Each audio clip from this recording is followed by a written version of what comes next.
A paz do Senhor Jesus, eu sou o pastor Silas Daniel e este é o seu programa O Cristão e o Mundo, um programa de reflexão sobre os principais acontecimentos do Brasil e do mundo, analisado sempre dentro de uma visão de mundo cristã, uma visão de mundo bíblica. E no programa de hoje nós vamos tratar sobre o terrível atentado sofrido pelo candidato Jair Messias Bolsonaro. Na tarde do dia 6 de setembro, na cidade de Juiz de Fora, o candidato do PSL à frente nas pesquisas eleitorais para a presidência da República, Jair Messias Bolsonaro, sofreu um atentado contra a sua vida. E esse atentado mancha a história da política brasileira.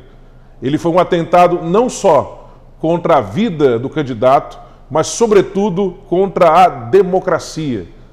Aquela facada desferida contra o seu abdômen foi também um golpe desferido contra a democracia no Brasil. Isso nunca tinha acontecido. Esse atentado, com todo esse contexto, nunca tinha acontecido no nosso país. Um candidato à frente das pesquisas eleitorais para a presidência da República, praticamente às vésperas da eleição, um mês antes das eleições, ele no mínimo está garantido para o segundo turno, teve a sua vida correndo risco quando um homem tentou matá-lo com uma faca e por pouco, por um milagre na verdade, uma daquelas pessoas que era responsável por sua segurança percebeu a faca sendo erguida contra o candidato e desviou o percurso da faca. A faca então não atingiu a parte que seria fatal para Bolsonaro, mas afetou ali do lado, no abdômen, comprometendo ali uma parte do pulmão e o intestino também dele. E aí a coisa ficou grave, porque quando a faca pega o intestino, então corre risco de infecção dentro da pessoa.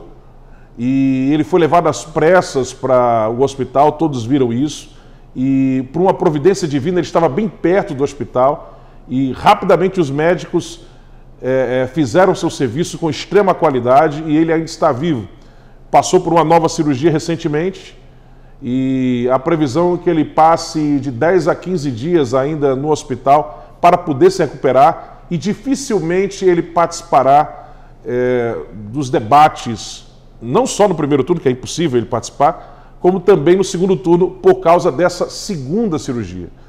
Devido à primeira cirurgia, ele perderia o primeiro turno, mas ainda teria a chance de participar dos debates no segundo turno. Mas depois dessa segunda cirurgia, é muito pouco provável que ele possa participar dos debates, lamentavelmente. Algumas lições precisam ser extraídas desse atentado contra o candidato Jair Bolsonaro. A primeira coisa que nos chama a atenção é esse clima de beligerância, de conflito, de tensão contínua no ar. Nós vemos os ânimos acirrados.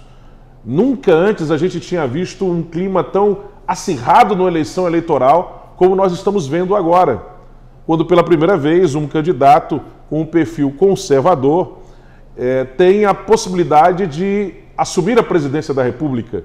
Nós tivemos nas últimas décadas presidentes de uma linha ideológica à esquerda. O PSDB não é um partido de direita, é um partido de esquerda, uma esquerda light, é social-democrata. Nós tivemos depois um governo do PT, que é um partido bem mais à esquerda do que o PSDB, e finalmente quando surge a possibilidade de um candidato conservador, apesar de seus defeitos, eu não estou dizendo aqui que o Bolsonaro é um excelente candidato, perfeito, até porque na política você não vota para separar anjos de demônios, todos nós somos imperfeitos pelo simples fato de sermos humanos, nós apenas olhamos o cenário e escolhemos aqueles que dentro daquela circunstância, daquele momento, são os que nós consideramos menos ruins, né? Porque todos são falhos, né? Mas é a primeira vez que um candidato conservador tem as chances reais de assumir a presidência da República. E, de repente, nós vemos um atentado contra a vida dele, que foi um atentado político. Primeiro tentaram dizer que era um louco, não tem nada de louco, né? É um homem que é formado em pedagogia, a própria juíza, no depoimento que ele deu, disse que claramente não tinha nada de louco. Claro que os advogados dele tentaram pedir um exame psicológico que foi negado pela justiça, mesmo assim eles vão fazer esse exame psicológico, em que o psiquiatra responsável, inclusive, disse que vai fazer de graça, né, esse exame psicológico nele. É uma pessoa que é um militante de esquerda. Quando você entra nas redes sociais dele, você encontra lá bandeira do Brasil com o símbolo da foice e do martelo, ele divulgando vídeos do Maduro, ditador na Venezuela, ele participando de protestos pela libertação de Lula, contra o governo Temer, fora Temer, com o pessoal das esquerdas. Ele foi filiado ao PSOL de 2007 até 2014, enfim, trata-se de um militante de esquerda, E não é um desajuizado, também não é um lobo solitário, não tem nada de lobo solitário, porque alguém que pagou adiantado 10 dias numa hospedagem em Juiz de Fora, cash, em dinheiro, e que tinha no seu quarto um laptop, ou seja, um notebook, melhor dizendo, 4 celulares, 2 deles com internet, e mesmo assim ainda usava constantemente, todos os dias, a internet da Lan House, tendo a internet da pousada, 2 celulares com internet, ainda fazia isso? Quer dizer, isso é muito suspeito, né?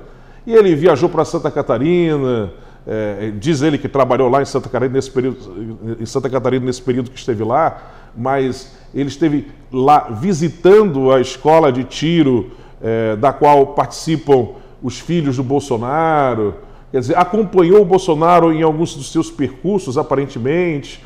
Quer dizer, por todo esse contexto a gente percebe que foi algo elaborado e que muito provavelmente ele não estava sozinho nessa empreitada. Foi um atentado político, foi algo organizado, arquitetado e com o objetivo de tirar da disputa um candidato conservador de direita e justamente um militante de esquerda, a militância de esquerda tentando isso. Isso é fruto desse clima, esse clima de guerra que já há algum tempo a gente percebe no Brasil.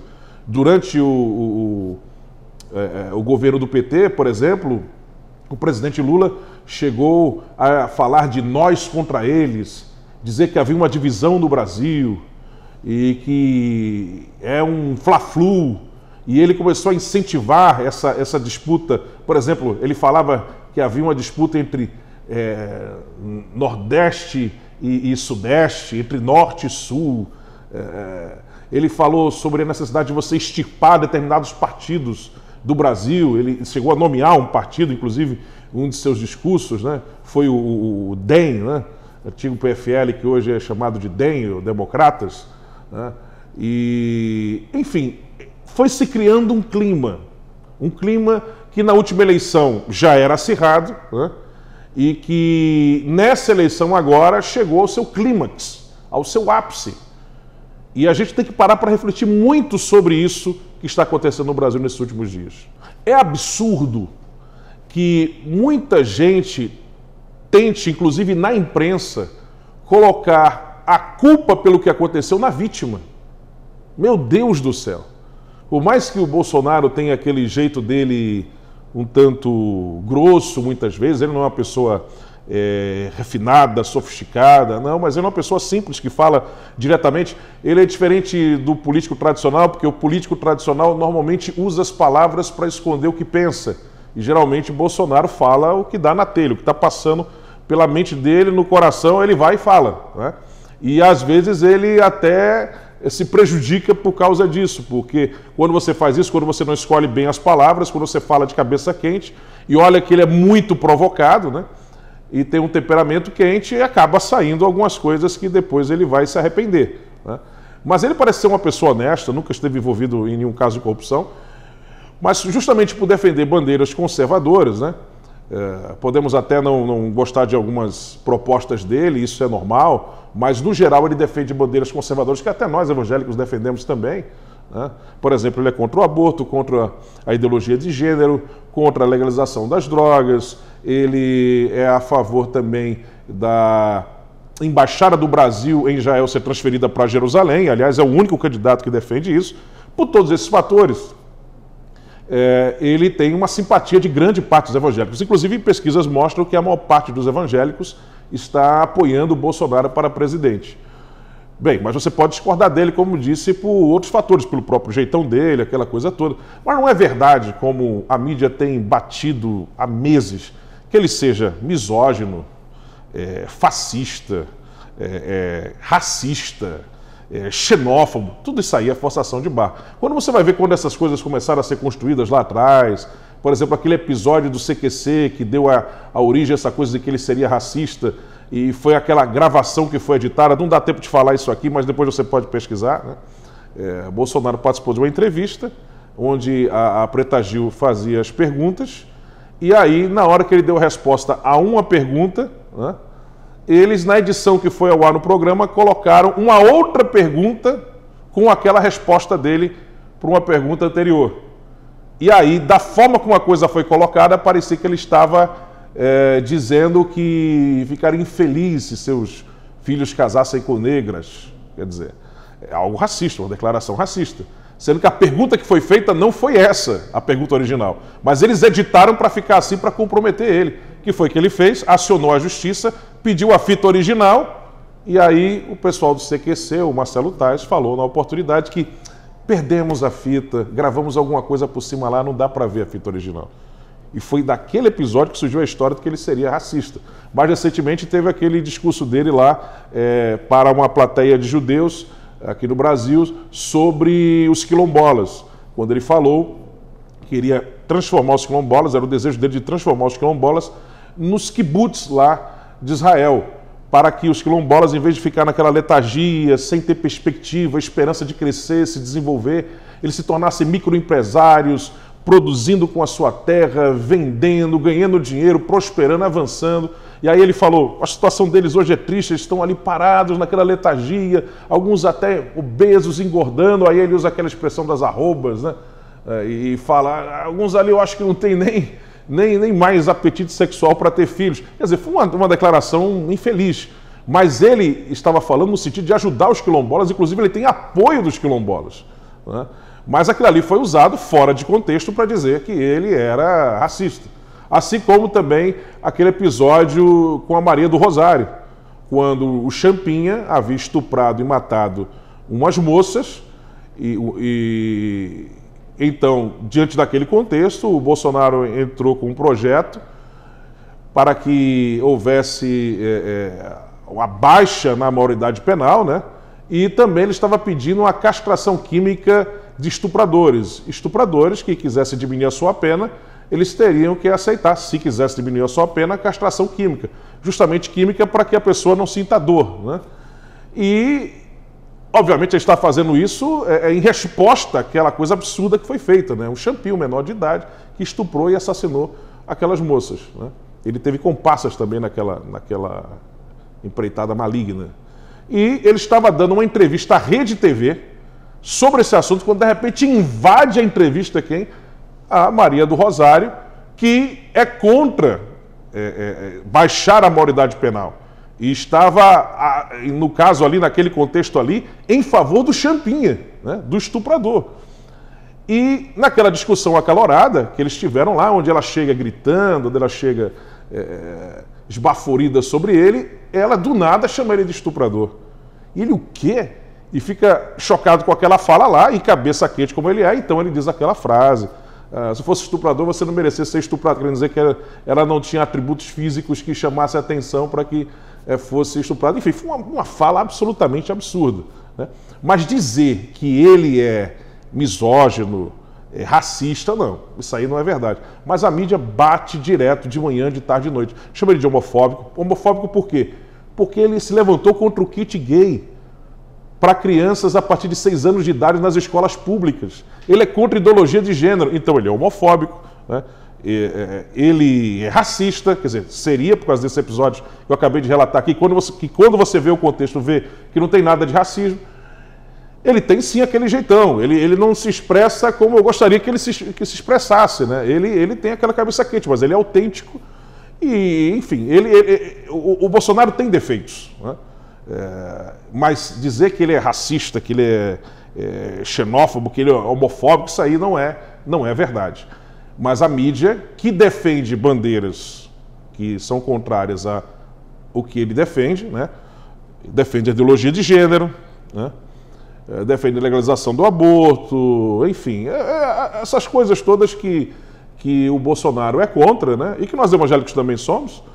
Então vem nele um mal, porque se ele assumir a presidência do Brasil com esse perfil que ele tem, que é totalmente diferente do que os candidatos anteriores eram, Dilma defendia bandeiras que vai contra o que nós defendemos. Lula também. Fernando Henrique Cardoso também, né? Aliás, essa coisa de valorização da causa LGBT no Brasil começou no governo Fernando Henrique Cardoso. Fernando Henrique Cardoso que defende a legalização de drogas, da maconha, por exemplo, ele abertamente defende. Enfim, tudo isso é o que os outros candidatos defendiam. E o Bolsonaro, ele vai contra tudo isso. Então, para a elite que até então não via nenhuma oposição em termos governamentais ao seu pensamento, quando ela vê esse candidato com essa chance de ganhar defendendo exatamente o contrário do que ela defende, então começa a bater nele direto, de manhã, de tarde, de noite, de madrugada, né? Daí tem muita gente que começa a olhar para ele como um mal. Inclusive, depois do atentado, você vai encontrar declarações na internet, nas redes sociais absurdas sobre o episódio. Veja algumas aqui, eu vou colocar na tela aí agora para você.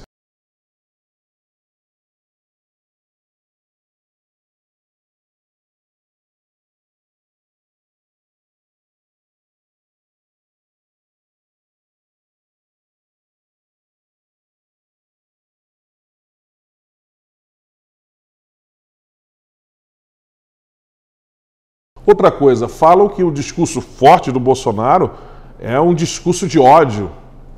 Bem, essa coisa de discurso de ódio é muito mal interpretada hoje em dia. Por exemplo, se você fala que homossexualismo é pecado à luz da Bíblia, isso é considerado por muitos discurso de ódio, né? Essa coisa de discurso de ódio é muito forçação de barra hoje em dia, né? Mas você quer ver discurso de ódio? Então vamos colocar na tela alguns discursos de ódio recentes que estão aí em vídeo na internet para quem quiser ver.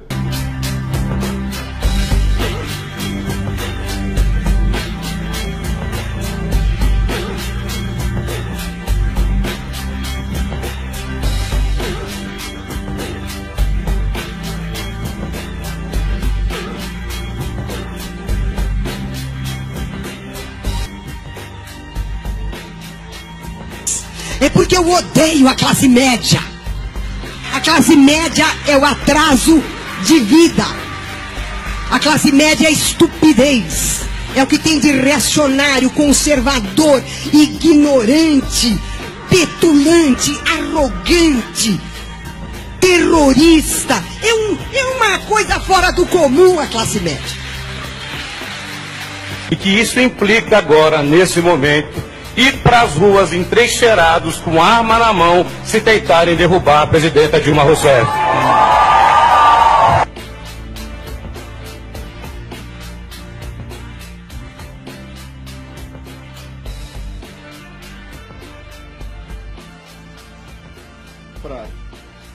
Nós sabemos que você é nosso inimigo, mas considerando que você, como afirma, é uma boa pessoa, nós estamos dispostos a oferecer a você o seguinte: um bom paredão, onde vamos colocá-lo na frente de uma boa espingarda, com uma boa bala, e vamos oferecer, depois de uma boa pá, uma boa cova, né? Com a direita e o conservadorismo, nenhum diálogo, luta.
Bem, queridos, como vocês acabaram de ver, na verdade, tem sim um grupo de pessoas que incentiva o ódio, incentiva essa guerra, esse fla-flu, que amam a contenda, a briga, e a Bíblia nos diz que aquele que ama a contenda, ele vai cair em transgressão, em profunda transgressão.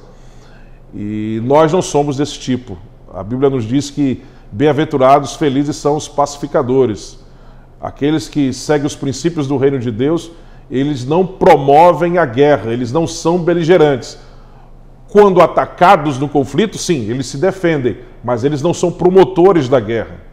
Pelo contrário, nós somos da paz. Mas tem gente semeando já há alguns anos contenda, um clima de guerra terrível em nosso país. Mas eu disse que esse episódio com o Bolsonaro nos traz algumas lições. E eu falei já a primeira.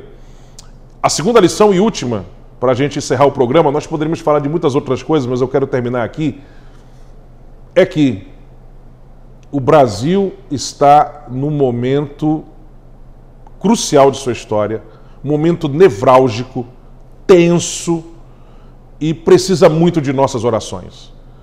Nós devemos ser sábios quando depositarmos nossos votos nas urnas no dia 7 de outubro. Escolhamos realmente os melhores nomes, e não só em relação aos cargos executivos. É importantíssimo que nós sejamos sábios também na escolha daqueles que nos representarão no Congresso, no Parlamento. Eu tenho falado isso aqui mais de uma vez nos nossos programas O Cristão e o Mundo, e volto a repetir aqui, nós devemos escolher um excelente parlamento, porque ainda que você tenha um presidente que não é de qualidade, mas se o Congresso for muito bom, isso já é uma bênção para o país, né? Mas escolhamos bem aqueles que vão para o cargo executivo e escolhemos ainda melhor aqueles que vão para o parlamento. E, acima de tudo, oremos pelo nosso país. Oremos. Veja a situação do Brasil. Recentemente nós tivemos o nosso patrimônio cultural diminuído drasticamente, afetado, golpeado. Nós perdemos mais de 20 milhões de itens na destruição do nosso maior símbolo cultural, o Museu Nacional, que era desprezado, relegado pelas autoridades. Nós estamos numa crise econômica. Nós estamos com milhões de desempregados. Nós estamos com uma degeneração moral no nosso país. As nossas escolas, elas têm péssimo índice de qualidade, são pessimamente ranqueadas não só nos exames internacionais, o próprio governo, nos exames internos que faz, diz que a qualidade do nosso ensino é péssima, para os padrões estabelecidos pelo próprio governo brasileiro. E nós vemos também guerra nas salas de aula, nas escolas públicas. Nós temos visto o conflito em nossa nação, mais de 70 mil homicídios por ano, mais do que uma guerra do Vietnã por ano. A guerra do Vietnã matou 50 mil soldados, mais de 70 mil brasileiros são assassinados todo ano. Nós estamos num caos e a eleição está aí prestes a acontecer. E aí está esse clima de beligerância, onde quase morre, que Deus o livre de não chegar vivo até o final desse pleito e continuar com sua vida também, independente do resultado das eleições. Quase morre o candidato que está à frente. E quem o ataca? Não é um louco, uma pessoa com a sua cabeça transtornada. Não. É justamente um militante que faz isso de forma calculada e provavelmente não sozinho. Meus irmãos, nós estamos numa situação muito difícil. Oremos, oremos, oremos pelo nosso país. Independente de você gosta do Bolsonaro ou não, eu falei aqui dele porque ele é o assunto dessa semana e o que aconteceu com ele nos leva a todas essas reflexões, né? Eu não estou aqui fazendo campanha para nenhum candidato específico, eu estou apenas chamando a atenção de você para esse fato, para esse acontecimento e o que ele provoca de reflexões em nós. E qual deve ser a nossa atitude diante desse cenário. Oremos, oremos pelo nosso país, porque o nosso país precisa de oração. Amém? Deus te abençoe e até o nosso próximo encontro na semana que vem.